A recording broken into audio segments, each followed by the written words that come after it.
I'm going to get this started here, recording.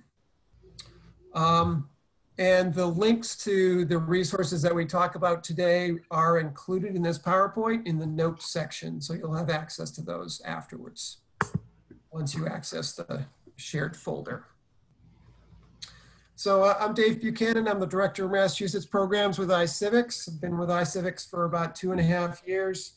Prior to that, worked for the Mass Department of Elementary and Secondary Education for many years and led the revision of the history and social science framework there.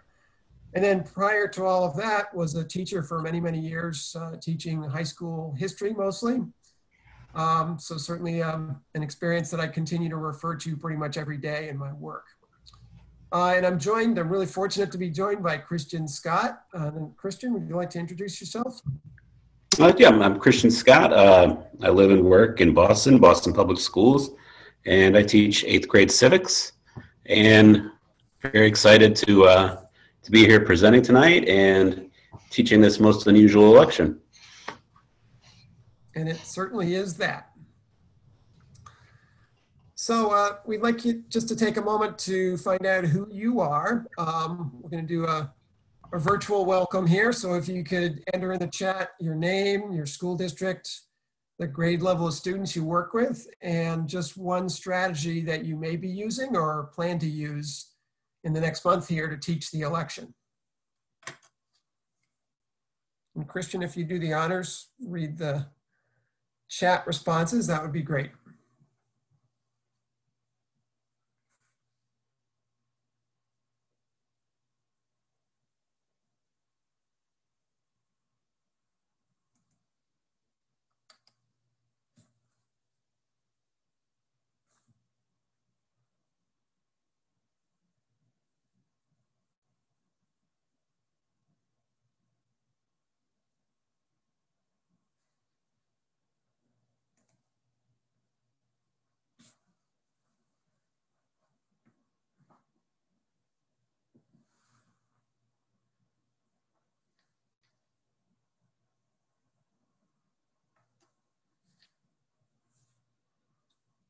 So, Christian, would you mind reading a couple of the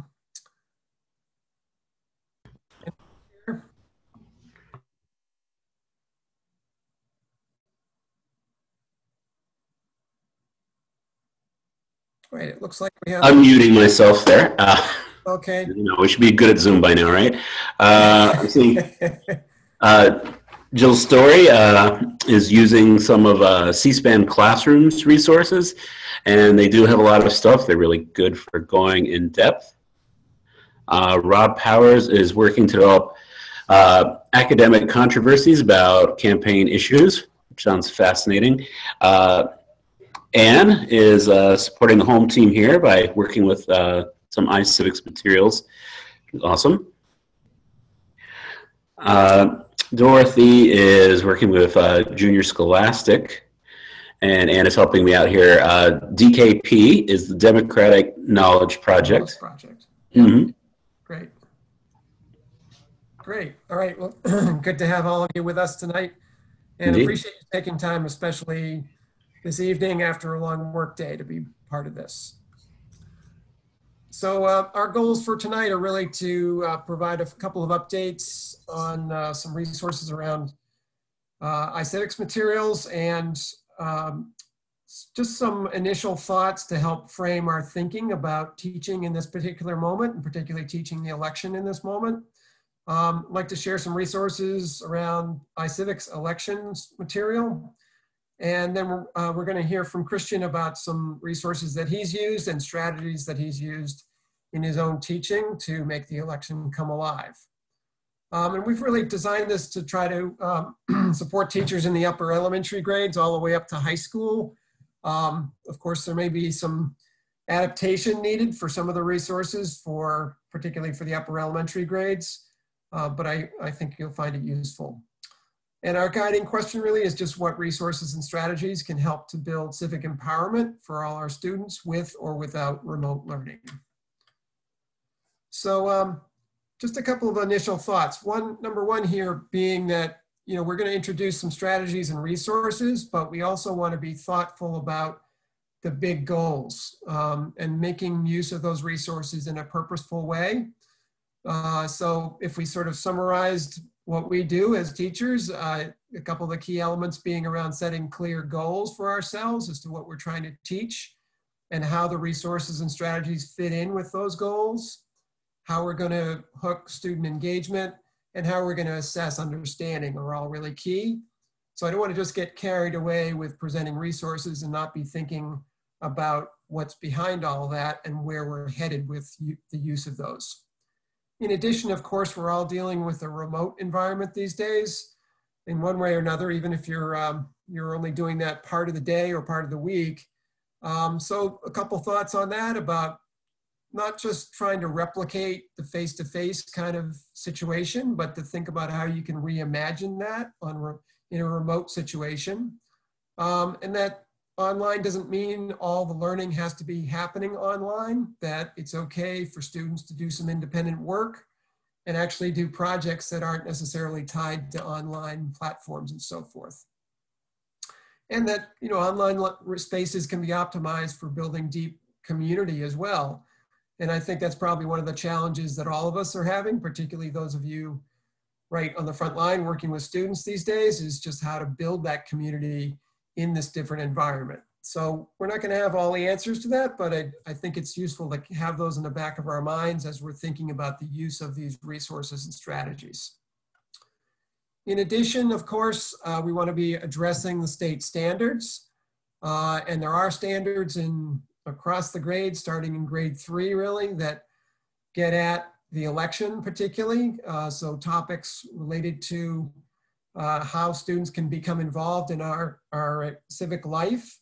The grade 8 course, of course, is a leading course around civic engagement in itself, and offers a real opportunity to dig in more closely and more deeply about the election. But we can also see instances or points in the instruction in US History 1 and 2, of course, to teach the election as well. So hopefully you're finding a way to tie it in with the content that you're assigned to be teaching this year. In addition to that, the election offers some really good opportunities to address some of the practice standards, and we've listed 2 of them here, but I think you could probably list all of them really in relation to the election. And certainly addressing literacy skills, literacy standards, as well as digital literacy standards as well. Some of those listed here. So the election's really a ripe opportunity to address all of those, and we want to, of course, have those in the back of our minds as we're designing instruction around the election. Now, for those of you who are not familiar with iCivics, very briefly, we are an organization that started just 10 years ago with the idea of really rethinking and reimagining how we teach civics, pulling us out of what many of us were probably had to undergo in our own backgrounds in civic education, or probably a rather dry dose of that, and trying to think of how to do that in a more engaging way. So we're well known for our interactive digital games. There are 20 of those now available, and we'll be showcasing one of those in particular tonight, in addition to many, many lesson plans and a whole host of other resources, including resources that have students work on a structured platform to address document-based questions, and many other resources as well. All of these resources are for free, available online on our website as well. So we'll hopefully give you get a chance to hook into that and understand how to navigate that a little bit by the end of this session. I'll just mention very briefly, as a tangent here, that we have been reorganizing our materials, and most particularly this past spring created a remote learning toolkit that offers teachers and students, as well as parents, some very structured activities that students can work on relatively independently. Among those is a series of game odysseys that are all based around certain themes related to civic learning. And you can see those themes listed at the bottom of the screen here. One of them, of course, including the election. So these include our games, but also many supporting materials, lessons, and other activities that students can do to earn a badge of recognition of their their ability to navigate these topics and that they've have a deeper understanding of those topics as well. So check that out if you get a chance. Really useful material for these days. iCivics is really fully synced up with Google Classroom. If you want to find out more about that, there is information in the FAQ on our website. And there's certainly feel free to contact me afterwards if you have questions on that, and we can connect you with it. Now, a couple of additional thoughts just to frame up the evening here. Obviously, we're engaged in teaching in a time period that is fraught with many challenges. Of course, the pandemic being a leading one among them, and the impact that's had on all of our lives, in addition to the lives of our students, as well as our professional lives and the way we teach. So of course, that's impacted things severely and has really brought to the fore many, many issues, many social issues that we're still grappling to deal with. On top of that, of course, there's a whole new movement that's gained a lot of traction and a lot of attention, a lot of new followers around racial justice. And all of those, of course, create some major challenges for us as educators. And on top of that, of course, we have this rather contentious election, we might categorize it that way, with, it seems like a new development, a new October surprise every day. So of course, that's a big deal, and also really challenges us as educators about how we're going to manage that. I would urge you, though, to think about it as an opportunity as well as a big challenge, that this is really a time that's ripe for us as educators to seize the moment and to really demonstrate to our students that civics and civic life is all around us and it impacts us every day. And this understanding of the common good and many other concepts in our civic learning are really essential to getting through this period of crisis for our nation. So I hope all of us can seize that moment. In addition to that, I just want to very briefly note as well that there's a renewed awareness, really. If it wasn't plainly clear for many decades, it's certainly super clear now that we live in a country of really two Americas, and that many of our students in our classrooms may not actually have the same experience as some of us as educators have had in our own civic life. And that some of the challenges that we face are really around whether students gain a really good, solid civic education, a good foundation, and that can really make a difference in the very basics and the very foundations of their own lives. So for many of us, the systems of our system still work relatively well in terms of education, our relationship with the justice system, healthcare, any number of other services may serve us relatively well, and that civic life is something that we may more naturally participate in. But we also have the benefits of that in many ways. Whereas some of our other parts of our society, other members of our neighborhoods, and certainly members of our classrooms may have a very different relationship with all that. And many of those systems, including education, healthcare, and the justice system, may not function as well for those folks. And they may have a very different relationship with all of those systems. And we really need to recognize that as educators and try to start to address that. So our identities really influence our sense of our stake in civic education decision-making, and to what extent we structure civic education to shift power, and whether we can afford to invest in conversations about civic education that don't speak clearly and forcefully to these issues. So really, civic education is fundamental to our democracy, and that there's really no democracy without educational equity, and no educational equity without equity in civic education. So those two are really closely tied together, as Joe Rogers at Columbia has pointed out in many of his pieces. And one of the areas that we can start with as educators is really start to become more aware of the language that we use. So it's become rather almost a tradition in education circles to refer to the the gap, the achievement gap, and sometimes we refer to the civic empowerment gap as well. But implicit in that is a sense that one group has the rules and has the upper hand in all of that, and that others in our society do not, and that they're somehow falling short. So many educators are starting to call for greater equity in that, in terms of our language, as well as equity in our relations in our society between one another.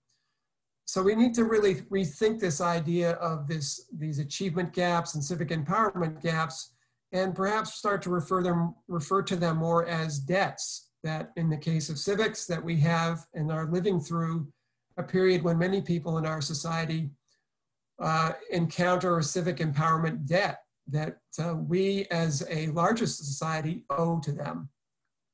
So I just encourage you to think about that as you're working with your students and striving to meet their needs.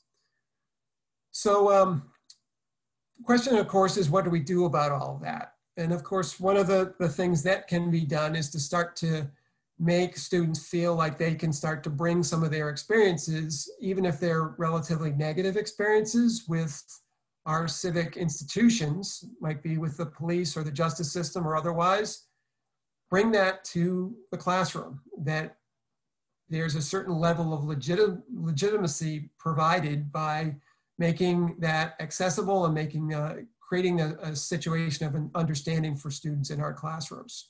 So we're not going to go way into that tonight, but I just want to introduce that as a significant idea to support this whole idea of greater civic empowerment for the students that we're working with.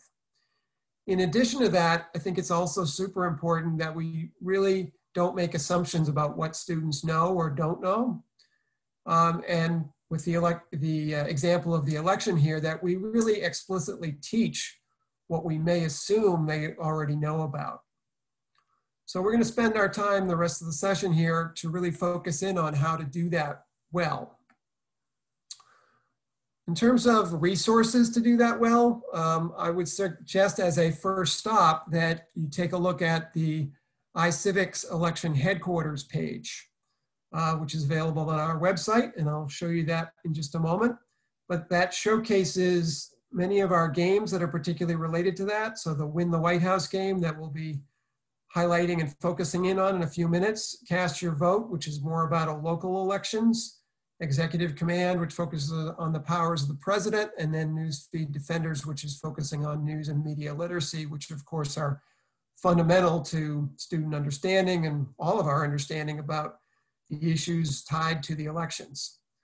In addition, on the headquarters, we also have many infographics available, and you can see some of the topics there around impeachment, what it's like running for president and the steps involved, the gaining of a vote for women many years back, 100 years ago, and numerous other resources. There are many, many other lesson plans, web quests, which are previously vetted web research platforms that we have available. We have some online, on-demand PD available on the site as well around primary sources and controversial issues. There's a 2020 presidential candidates guide that has students start to dig into looking at the biographies of presidential candidates as well as their positions. And then there's, of course, the Teaching the 2020 Election Facebook group, which I would highly recommend as a great resource moving forward here for all of us to stay connected after this session and to gain insights from your colleagues, even across districts and even across the country, about resources and strategies to teach all of this well. So here's a sampling of some of those infographics. We just in the last couple of days just posted a new one around gerrymandering, which focuses right in on equity issues. If you're particularly focusing on that right now as you get going with your students, and you can see that some of the other topics listed here as well. We have on that headquarters page also the Students Power Elections Resource Guide, which provides lessons around the voting process to help students walk through what it is to be a voter and to be an informed voter, and also really what's the process to completing a ballot and some of the nuts and bolts of what's involved in voting. So you see some of the main topics that are highlighted here. I would just say that we developed this resource in partnership with an advisory group of actual students. So it's really geared to meet the needs of students particularly. So in terms of a couple of additional tips, and I think I wanted to make sure we included this here because of the climate of the current election. If it's really too hot a topic, or as one commentator said last week, if it's a hot mess inside a dumpster fire inside a train wreck, or if it's simply, you know, we get to the election and there's a period of disputing the results of that election where it might be very tricky to teach.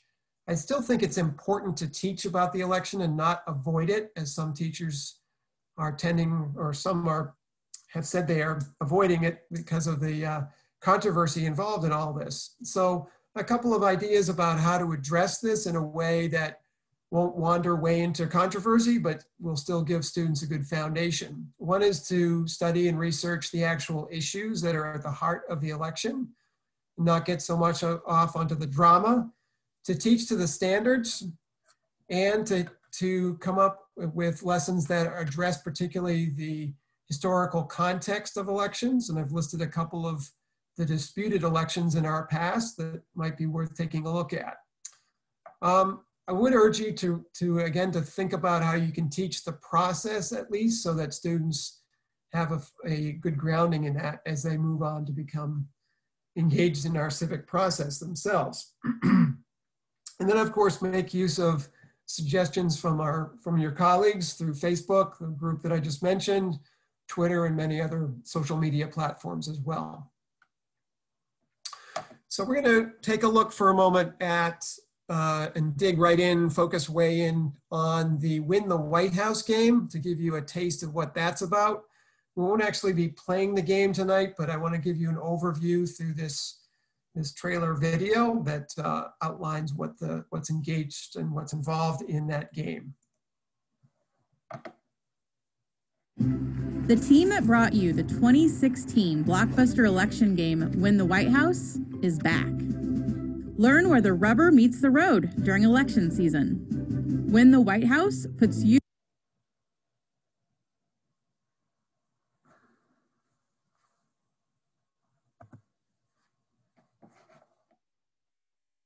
in charge of your own presidential campaign. Create a candidate, pick a slogan, and get ready to jump into the primaries. Do you know where you stand on the issues?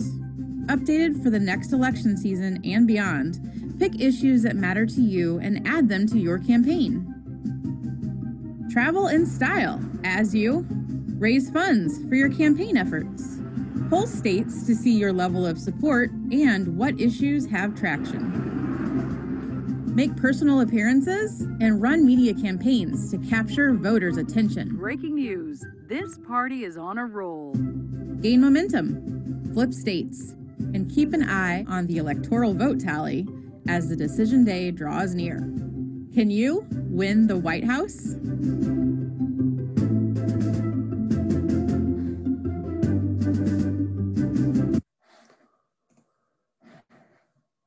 All right, so that's a kind of a whirlwind tour of the game. Just want to highlight a couple of things particularly about the game. It really is very good in terms of walking students through the process of the whole presidential candidates and the presidential election, right from the planning of a campaign, identifying issues, to the early primaries, to fundraising and polling and some of the other aspects of running a campaign, the debates, and then the final election, and how the Electoral College works. So it's a really good way of dramatizing that for students. There are options for Win the White House so that you can gauge it to your particular students. So at the elementary, middle, and high school levels, you'll see that there are options to play at those different levels so you can best reach the students that you're working with. This game was just recently updated a few months ago, just came out, well, probably 4 months ago now. to identify and focus on issues particularly related to the 2020 election. And it, again, walks students through learning about the topics that are listed there that I just mentioned. I would suggest that when you first use the game, that you take advantage of using the tutorial that kicks in, gives you an option to play that using the tutorial partway into the game.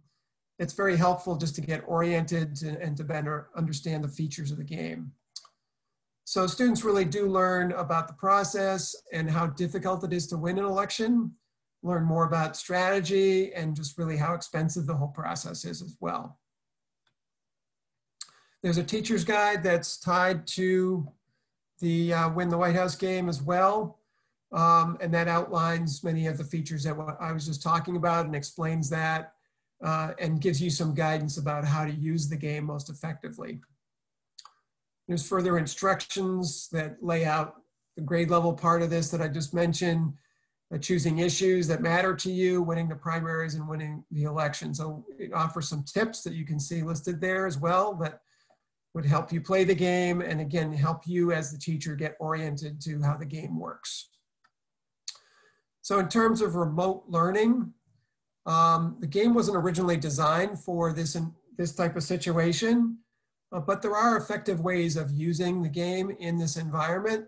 And one of them would be to potentially videotape yourself, to do a screencastify version of yourself playing the game and creating an account and going through the process of getting started. And then you can share that with students so they can use that asynchronously to understand how the game works and how they can register and so forth and get started with the game. Depending on your population of students, you might think about having them work in small groups and breakout groups and try the game that way. It's actually more fun to play as a team or a small group rather than individually, so that can work.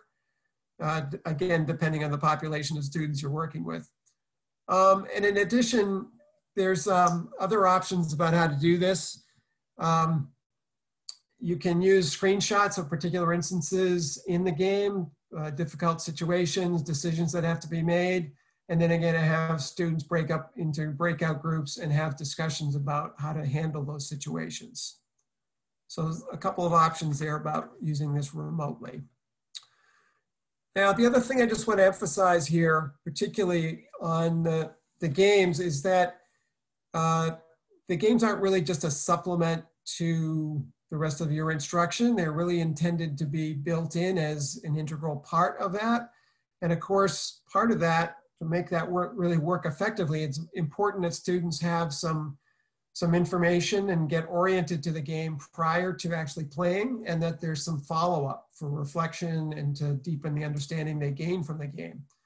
So we've developed what we call extension packs, which provide supplemental materials to provide that orientation and then to do some follow-up afterwards, again, to deepen the learning that students gain from playing the actual game. So we're going to take a few minutes here to give you a chance to dig into that. So what I would like to do first off is just show you how you can access this. And I've given you a bit.ly, and then you can simply Google the extension pack. But I just want to go over to our site for a moment to highlight the extension packs and how to access the game and so forth. Following that, we are going to break up for about 5 minutes to give you a chance to dig into the extension pack with your group. So I'd like you just to introduce yourself, check out the various parts of the extension pack and what's available to you. 5 minutes won't do it, but it'll give you a taste of what's involved in this. And then just briefly respond in the chat to this question about how you might make use of this resource or perhaps some others that you're thinking of using to really deepen student engagement and understanding about the election. So if you go to the iCivics website, you come to the home page here, you'll see right at the very top of the page, the direction to election headquarters. So if we do that, you'll see this page come up with the countdown continuing until election day. And you'll see many of the resources that I outlined earlier. in the summary about what's on this page. Just as one thing I didn't mention is that we have a new lesson, a mini lesson about the Office of Vice President. And I hope most of you received the email I sent you yesterday with the guide for that. That might be helpful for tonight's debate. So if we go down to the game section here, and you'll see that there are lesson plans and other materials below all of that, but going to Win the White House, you'll see the page comes up here and you can download the teacher resources right from that page. And you'll see there's a selection of them, including a guide for you, information about working with students both in Spanish and English. This game is translated into Spanish as well, so it's designed for English learners, and you'll see that there's a lot of supports for English learners when you get a chance to look into the materials. And then the other materials listed here as well, including a new guide that we just put out for families to use the game as well. So I'm going to go back out here and give you all a chance to dig into the extension pack for a few minutes. So if I can pull that up here.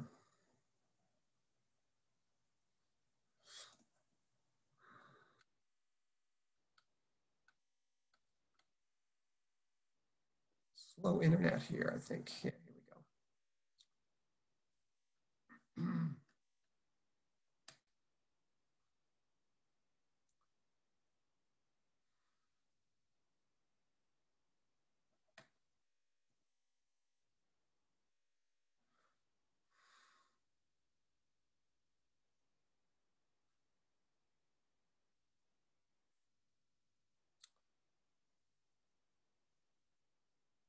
I'm not seeing the option for breakout groups here.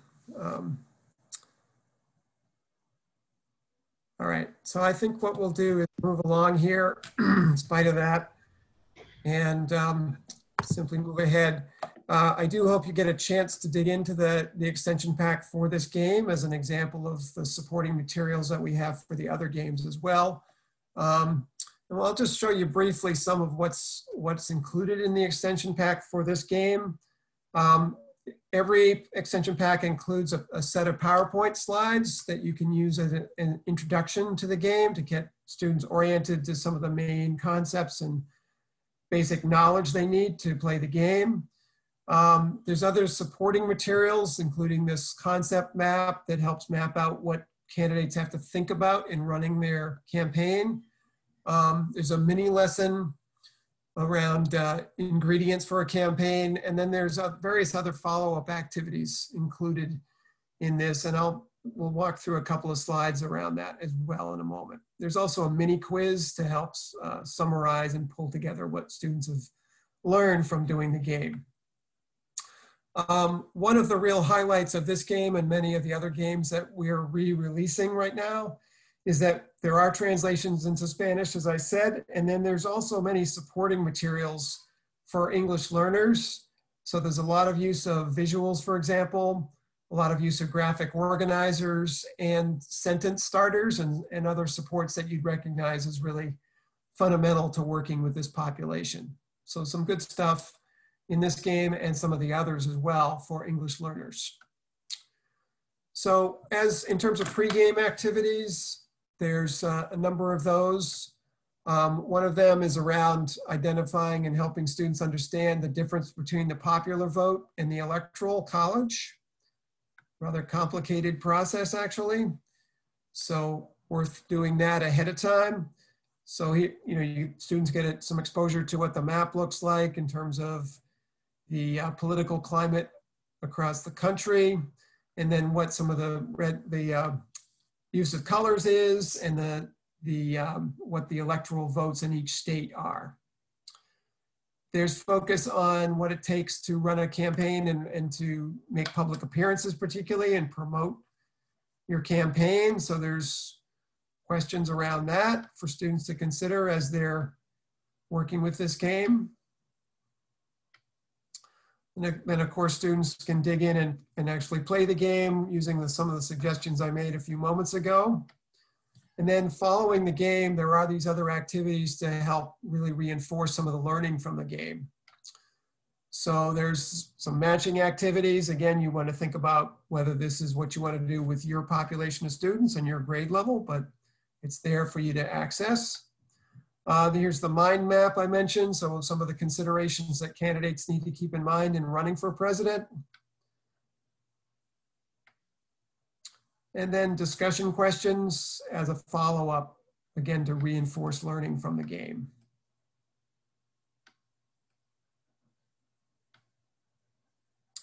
So independent of the extension pack, there's obviously other things you can do to really build off the game and to really support student learning about the election. One of them, key thing I think really is some writing assignments.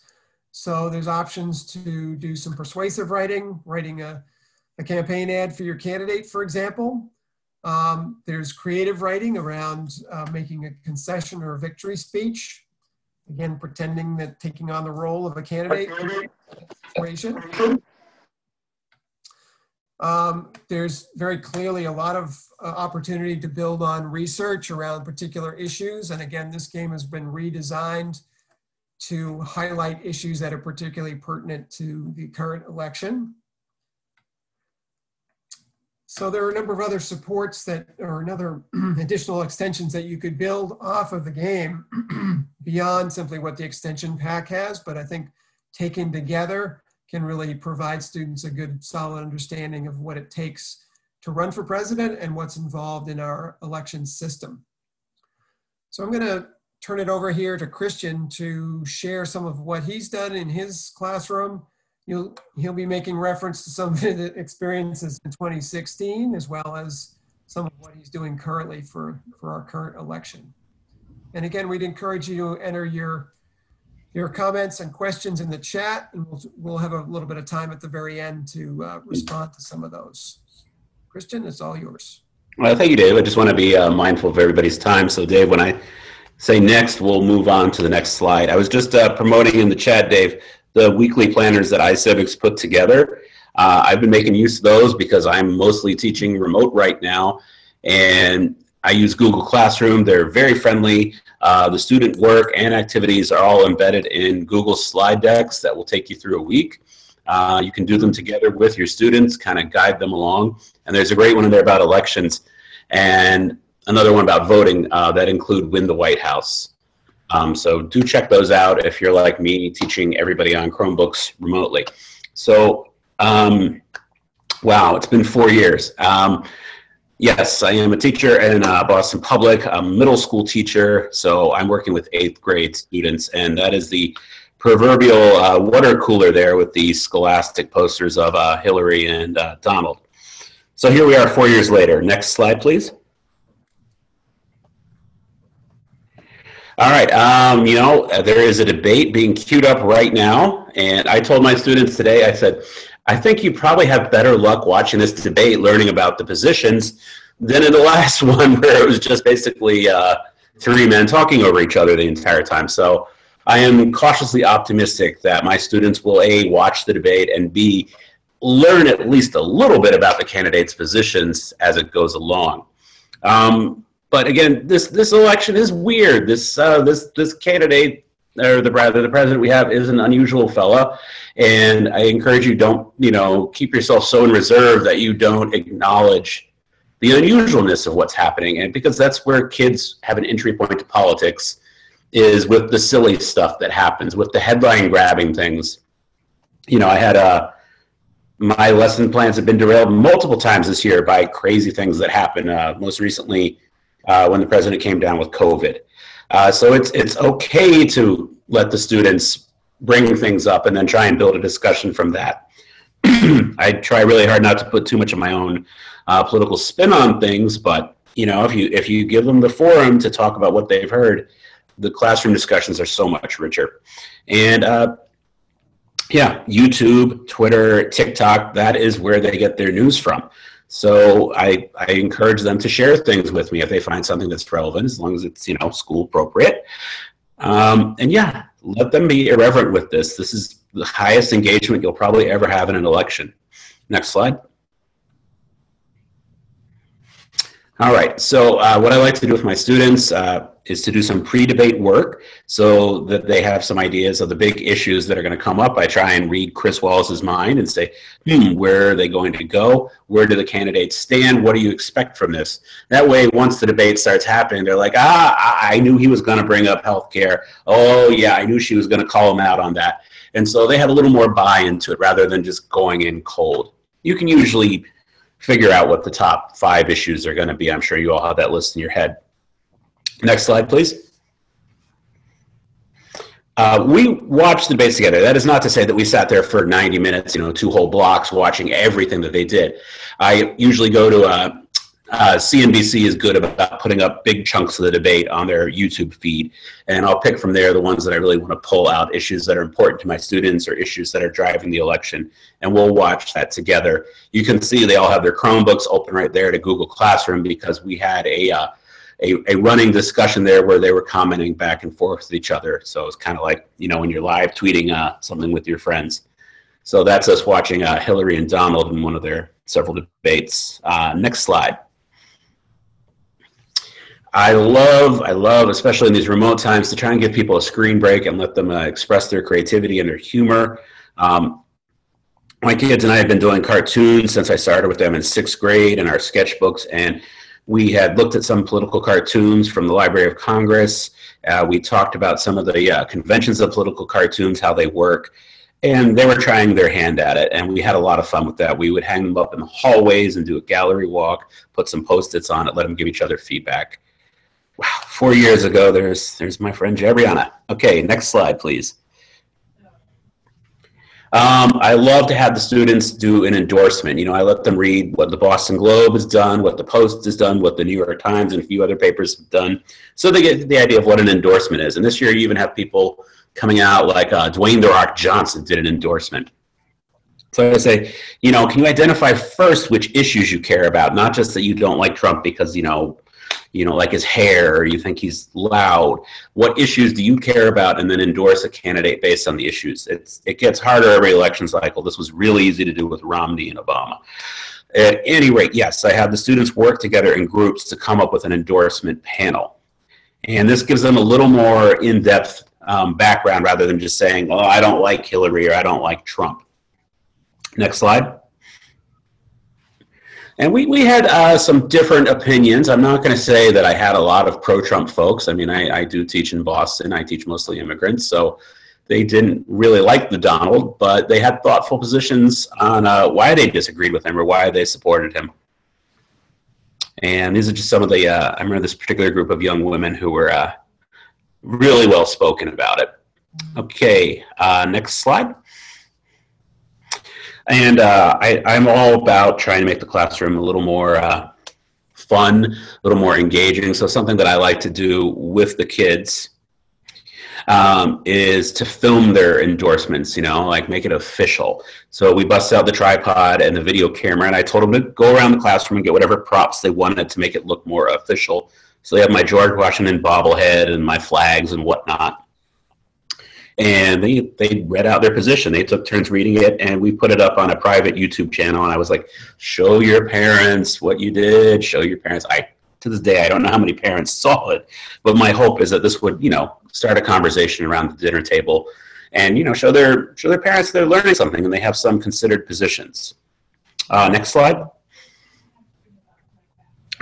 This will be like everything in 2020. This will be a little weird this time, but I've had a long practice even for midterm elections and off-year elections of giving my students extra credit if they would go to the polls with their adults and take a selfie outside the polls. I mean, you can't take a photo inside the voting area, as you probably know, but you're more than welcome to do it outside. And the reason I want the kids to do this is I want, even though they're 13 years old, I don't want the process of voting to be some confusing thing like going and, applying for, a marriage license or something. I want it to be something they feel that they could do because they went there with their dad, they went there with their mom, their older sister, whoever it was, and they saw, oh, you just talk to the lady at the table, and then you see a policeman, and then you bubble in some things and you put it into this machine, and that's what you do. I want to demystify the process, and I love to get these photos. I have them send me these photos. I throw them some extra credit points, some class dojo points. And these just make me happy. I have a whole album of these, and it just feels really good to see them getting excited and, you know, maybe having that conversation with their adult about who are you voting for? Why are you voting for them? Next slide. This is kind of a, I don't know how this looks in this current moment, but like I said earlier, I've never seen engagement like this in an election year. Obviously, there's, you know, President Trump is very dramatic, and he tends to stir the pot up quite a bit. But, you know, if you want to get your kids talking about elections, wow, you know, you can't do better than this in terms of engagement. And we're also seeing, you know, our Constitution and our structures really being put to their maximum stress tests. And while it's probably not ideal for our republic, in a lot of ways, this gives us time. Each time one of these things flares up, it gives you time to explain, you know, the different layers of government, why the Supreme Court is important, how the Electoral College works, why each state has its own way of doing things. So there's a lot of our government on display right now. There's a lot of these norms and traditions being tested. And that gives us, as we like to say in the biz, teachable moments.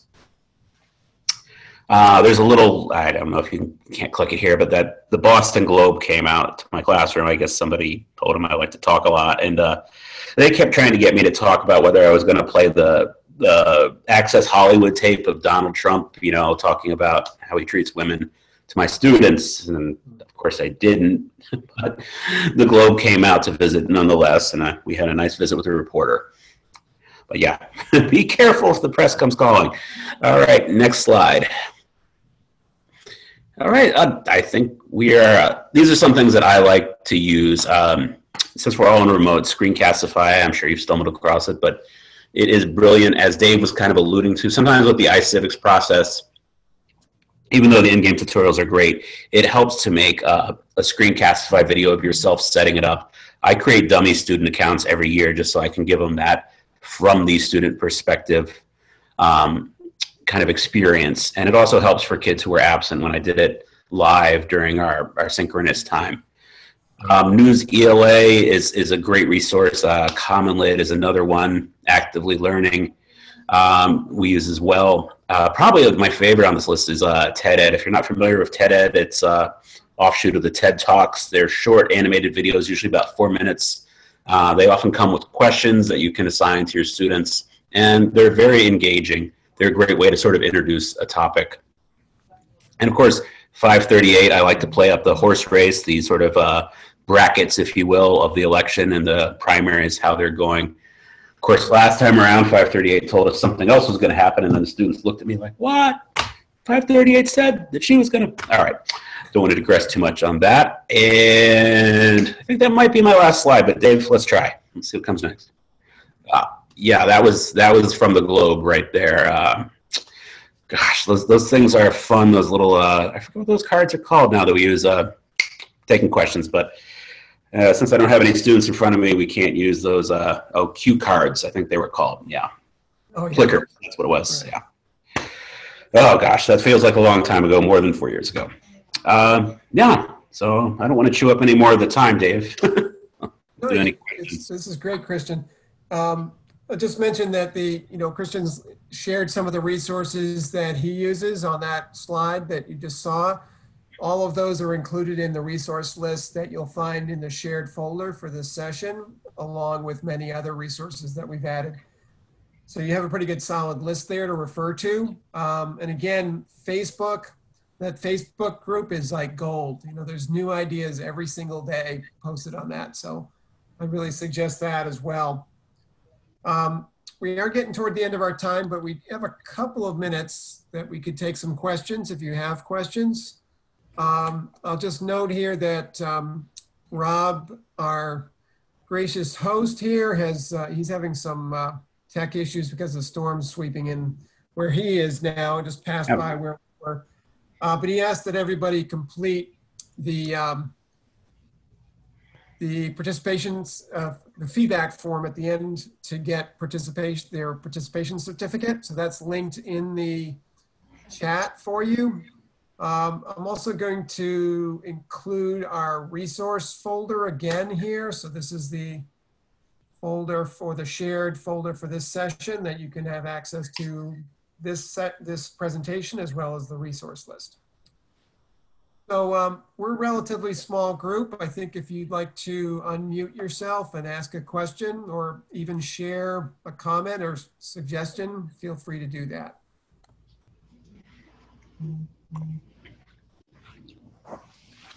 Hi, I have a quick question. I'm a middle school social studies teacher and just wanted to say thank you so much so far for everything. This is fantastic, and I'm really looking forward to using some of this with my sixth graders, especially that when the White House came. I think they're absolutely going to love it. One of my questions was kind of just about teaching the election in general, and I'm wondering how, or if you have any suggestions for handling students who, again, my kids are 11 and 12, so a lot of the opinions and ideas they're bringing into the classroom are things that they've heard said at home. And so I'm wondering if you have any suggestions for handling students who come in with sort of very strong opinions about things that they they don't hold back in sharing them. Sometimes other students may find them offensive, and sort of walking that fine line between wanting to let kids have a voice and share their ideas, but also not move into territory where they might really be alienating some of their peers.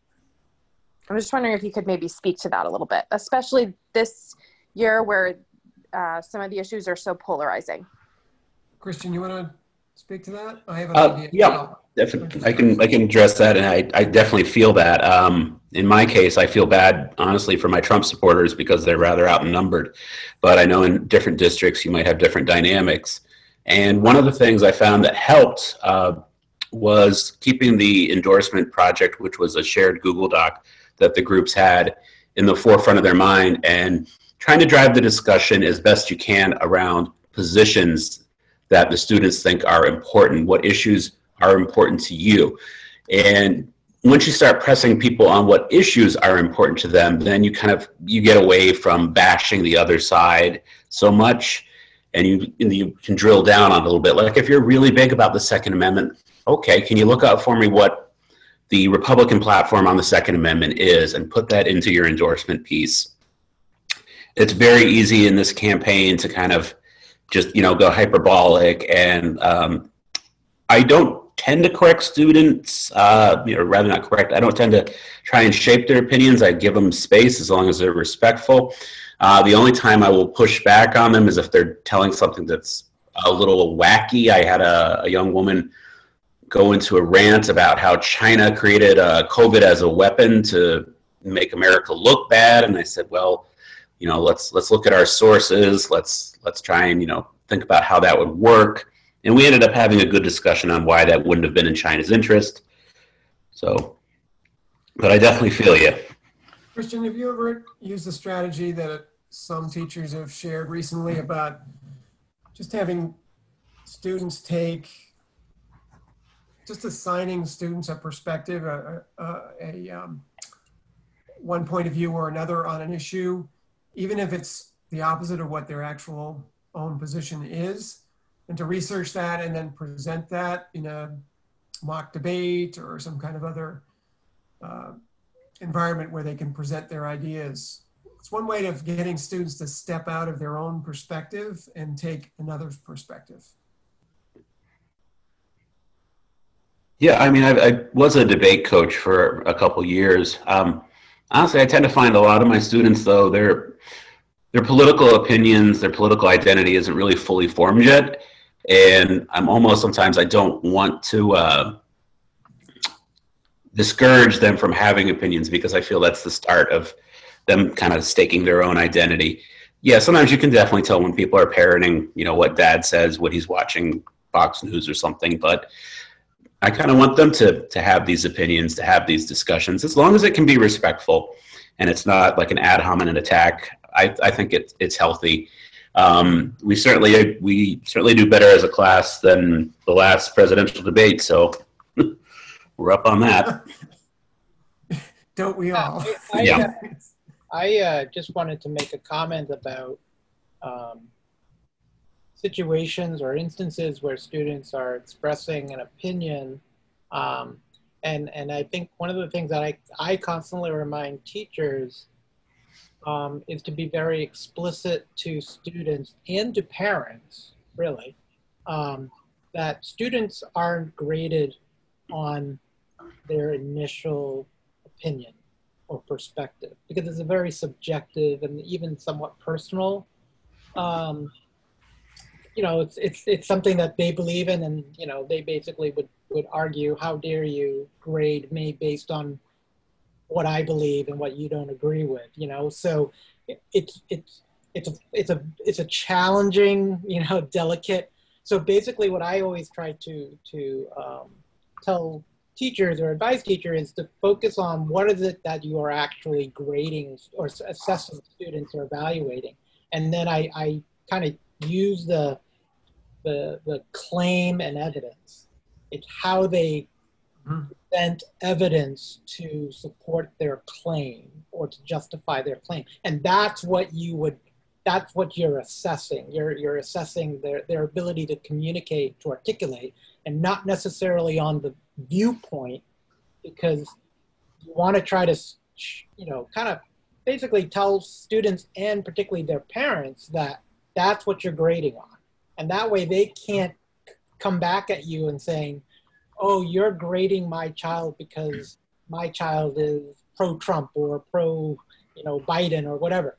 And by getting in front of that and saying it's about communication, it's about articulation, it's about corroborating evidence, it's about presenting evidence, and that is, then there really is no room for them to accuse you of indoctrinating their child because, you know, of a certain viewpoint. I think that's something that's important to get up front, and it kind of diminishes that allegation as you as a teacher. Yep, and tying it to the practices and the skills. Yeah. Yeah, right. Yeah. So we are at time here, and really want to thank all of you, the vast crowd of you that have joined us for tonight, for taking time out of your evening at the end of a long day from teaching to be part of this. You know, I think it's rare in many other fields of work where people spend their evenings devoted to studying how they can become even better at what they do the way you folks do. So much appreciation to all of you for your work and for, you know, for starting this rather complicated year and trying to address the very difficult issues of the current election. So thanks for joining us for tonight's session. I want to thank Christian for being a co-host on this and offering insights from his experience. And then of course the Mass Council, Gorman, Rob, and everybody else associated with that for hosting the session, and so many others. You guys do great work. It's amazing. So thank you, and wish you all a good night. Thank you. Thank you. Stay safe.